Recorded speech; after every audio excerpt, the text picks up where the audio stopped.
ఆమెకు 14 సంవత్సరాలకే పెళ్లి చేసేశారు ఆమె తల్లిదండ్రులు. పెళ్ళైన 3 సంవత్సరాల్లో ముగ్గురు పిల్లలకు తల్లయింది.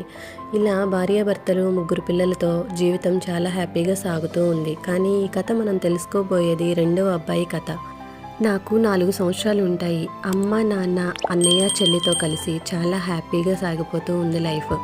నాన్న రిక్షా నడిపేవారు. అమ్మ ఇంట్లో పని చేస్తూ ఉండేది. జీవితం చాలా హ్యాపీగా ఉంది. ఉన్న దాంట్లోనే సరిపెట్టుకుంటూ హ్యాపీగా జీవిస్తూ ఉన్నాము. నాన్న కూడా మమ్మల్ని చాలా బాగా చూసుకునేవారు.